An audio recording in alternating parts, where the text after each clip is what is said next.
नमस्कार साथियों, आज हम बात करेंगे खिलजी वंश के दूसरे शासक अलाउद्दीन खिलजी की। अलाउद्दीन खिलजी का जन्म 1266 से 1267 ईस्वी में इतिहासकार मानते हैं और यह इसका जन्म 1266 से 1267 ईस्वी में मानते हैं। अलाउद्दीन खिलजी यह एक क्रूर शासक में इसका भी नाम आता है। पता जाता है ज़्यादा पढ़ा लिखा नहीं था, पर लेकिन इसकी जो जोश और इसके अंदर जो जुनून था यह काफ़ी इसको उत्साहित करता था। यह जलालुद्दीन का सेनापति था और उसका मुख्य सेनापति था, क्योंकि यह जलालुद्दीन का भतीजा था। जब अलाउद्दीन खिलजी धीरे धीरे जब यह 30-35 साल का हुआ तो इसके अंदर राजा बनने का भूत सवार हुआ और यह 1296 ईस्वी में अपने चाचा जलालुद्दीन को मारकर दिल्ली के गद्दी पर 1296 ईस्वी में यह राजा बना और अपनी ही सगी चाचा की अपनी सगी बहन समझे चाचा की लड़की से यह शादी कर लिया, निकाह कर लिया और उसे अपनी रानी बना लिया। यह एक अजीबोगरीब अय्याश टाइप का राजा था, क्योंकि बताया इतिहासकार बताते हैं कि ये अपनी 1000 दासियों को भी यौन संबंध बनाता था। ये 1000 दासियां जो थी उसकी, उससे भी यह संबंध बनाता था। और अलाउद्दीन खिलजी लेकिन यह एक क्रूर शासक होने के साथ इसके जब यह राजा जब गद्दी पर बैठा तो इसके सेनापति जो थे मलिक कफूर था, जो मलिक कफूर, यह इसके बारे में अगले वीडियो में आपको मलिक कफूर के बारे में बताए थे कि यह एक जो इसका जो जन्म जात नाम था मणिक था और यह एक हिंदू था, हिंदू जो ब्राह्मण समाज से था। ऐसे गुजरात से एक बाजार में या एक गुलाम के रूप में कीना गया था, जो कि यह काफ़ी अलाउद्दीन खिलजी के काफ़ी ज़्यादा करीब था। बताया जाता है कि एक तरफ से प्रेमिका के रूप में मानता था। मलिक कफूर को अलाउद्दीन खिलजी एक प्रेमिका की भांति प्यार करता था, क्योंकि मलिक कफूर बहुत ज़्यादा सुंदर था, किन्नर था यह, लेकिन काफ़ी ज़्यादा सुंदर था। इसकी कद काठी और इसकी बनावट बहुत सुंदर थी, जिसके कारण वह अलाउद्दीन खिलजी के बहुत करीब रहा। जब ये 1296 में गद्दी पे बैठा तो एक इसको मारकर अपने चाचा को जलालुद्दीन को मार के बैठा। अब एक तरफ से देखें तो ये दुश्मन होते हुए भी क्रूर शासक होते हुए भी समझिए ये भारत के लिए दिल्ली पे शासन करते हुए एक दीवार की तरह खड़ा था, दीवार की तरह, जो इसका लाभ में मिला। आज यदि जब ये बात तब की है जब मंगोलिया का राजा चंगेज खान का आपको हम बताए थे एक वीडियो में कि चंगेज खान की थोड़ी सी चर्चा हम करेंगे। चंगेज खान एक सबसे क्रूर राजा था, जिसे हैवान कह सकते हैं। एक तरफ से इंसान के रूप में वह हैवान था। जब उसका विजय पर चीन, रूस, ईरान और फ्रांस, सीरिया और आदि पे जीतते हुए उसकी इच्छा थी कि वह दिल्ली को जीतकर वह उसका मनोकामना थी कि हम पूरे दिल्ली पे जीत के पूरे भारत पे राज करें। लेकिन वह 5 बार दिल्ली पर वार किया। 5 बार उसकी ढाल बनकर खड़े थे अलाउद्दीन खिलजी के जो सेनापति थे मलिक कफूर भी एक अच्छा सैनिक था और यह काफी बुद्धिमान था और यह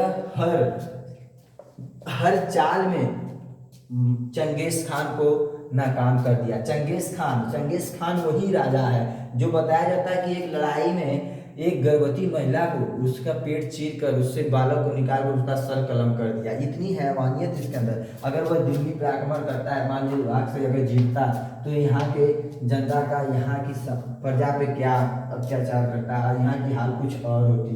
बताते हैं कि चंगेज खान उस समय का इतना क्रूर राजा था कि जिस राज्य पे हमला करता था वहाँ के राजा या तो आत्मसमर्पण कर देते थे, और बताया जाता है कि वहाँ की रानी, दासी, उस समाज की जो महिलाएं थी उनको वह जबरदस्ती या जहर देकर या नदी में डूबो को स्वयं मार देते थे।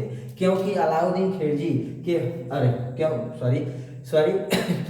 चंगेज खान यह केवल अपनी प्रजा को केवल आदर्श पूर्वक देखता था। अन्य राज्य की या कहीं जहां आक्रमण करके जहां से महिलाओं को जीतता था, उस महिलाओं को तन ढकने का भी आदेश नहीं था। वह बिना वस्त्र का उन्हें रखता था कैद खाने में, और अपने सैनिकों और स्वयं उनको अपनी हवस का शिकार बनाता था। और बताया जाता है कि महिलाओं को उल्टा टांग कर उन्हें भालों से कुपवाता था, जिससे उन्हें तड़पता हुआ देखकर उसे आनंद मिलता था। एक इसके बारे में एक और कहानी बताई जाती है कि ये जब शिकार करने जाता था जंगलों में, तो बड़े बड़े ऊंचाइयों से हाथी को बरमा कर ये नीचे फेंकवाता था।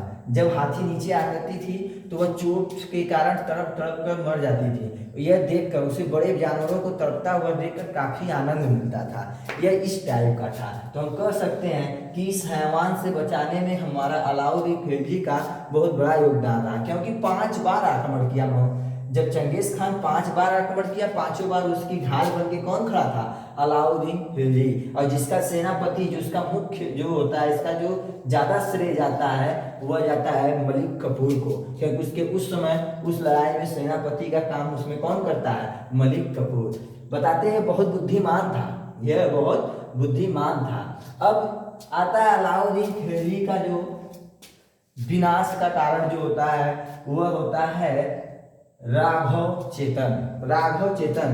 हाँ, ये कैसा है कह सकते हैं, एक गद्दार था, क्योंकि यह चित्तौड़गढ़ के राजा रतन सिंह का गुरु था। बताते हैं कि राजा रतन सिंह की जो पत्नी थी पद्मावती, वह उस समय सबसे सुंदर, उनकी सुंदरता का चर्चा दूरों दूर था। जब वह अपने भोग विलास में, अपने विश्राम कक्ष में जब राजा रतन सिंह के साथ अपने साथ जब वो लेटी रहती है या प्यार भरी बातें करती हैं, तो इसे ये छुप कर, राघव चेतन उसे छुप कर देखता है। जिन्हें शंका होने पर जब रतन सिंह उसे अपने कटार से वार करते हैं तो इसके शरीर पे जाके लग जाता है। और ये राघव चेतन ये हमेशा चंदन का लेप लगाता था। जब उस कटार में लगे खून में और उसके शरीर से चंदन की खुशबू आने के कारण उसे रतन सिंह पहचान जाते हैं कि ये व्यक्ति कौन है, क्योंकि उस समय पूरे उनके राज में चित्तौड़गढ़ में केवल वही एक ऐसा व्यक्ति था, राघव चेतन, जो चंदन का लेप लगाता था। उसके कारण पकड़ने के बाद राजसभा से इसे बेइज्जत कर इसे अपमानित कर उन्होंने अपने राज्य से निकाल दिया। तो वो कसम खाया कि मैं इनके राज्य को बर्बाद कर दूंगा। और यही जाकर अलाउद्दीन खिलजी से मिलता है। अलाउद्दीन खिलजी से मिलने के बाद पद्मावती की सुंदरता का इतना अच्छे ढंग से विवरण या इसका अच्छे ढंग से इसका प्रारूप को प्रस्तुत करता है कि मने मन अलाउद्दीन खिलजी को पद्मावती से प्यार हो जाता है। उनकी सुंदरता की तारीफ सुनकर अलाउद्दीन खिलजी को उनसे लगाव या कह सकते हैं उनसे मोहब्बत हो जाता है। अलग अलग इतिहासकार उनके बारे में अलग अलग बात बताते हैं, लेकिन बताया जाता है एक पिक्चर में, पद्मावती पिक्चर ही बनी है इन पे, जिसमें दिखाया गया है कि यह उनकी शक्ल को देखने के लिए वह चित्तौड़गढ़ पहुंच जाता है। लेकिन पद्मावती एक सूझी बुझी रानी होती हैं, किसी भी हाल में उन्हें अपना शक्ल नहीं दिखाई जाती हैं। बहुत रिक्वेस्ट करने के बाद और राजा रतन सिंह के कहने के बाद वह अपनी शक्ल उसे आईने में दिखाने के लिए करती हैं, वो भी केवल 1 मिनट के लिए करती हैं। और उनकी सूरत 1 मिनट देखने के बाद उसे अलाउद्दीन खिलजी पाने के लिए काफी हद तक जाने के लिए तैयार था, क्योंकि इस बात से ये साबित जब रतन सिंह एक बार खिलजी के दरबार, खिलजी उनको आमंत्रित करता है, अपने यहाँ निमंत्रण देता है भोजन करने के लिए। जब जाते हैं तो वहां पर उनको बंदी बना लेता है और सोचता है जब इनको हम बंदी बना लेंगे तो वहाँ की रानी या वहाँ के प्रजा से हम शर्त रखेंगे कि हम रानी को उनके सर पे मांगेंगे और उसको छोड़ेंगे। तो ऐसा सुनने के बाद तो रानी पद्मावती भी रानी थी, तो उनके पास भी दिमाग था, वो भी बहुत चालाक थी। तो वो शर्त रखती हैं कि हम जब भी आएंगे, ये मेरी साथ 1000 दासियां भी आएंगी और प्लस हम तभी आएंगे जब आप मुझे राघव चेतन का सिर काट कर भेंट करेंगे।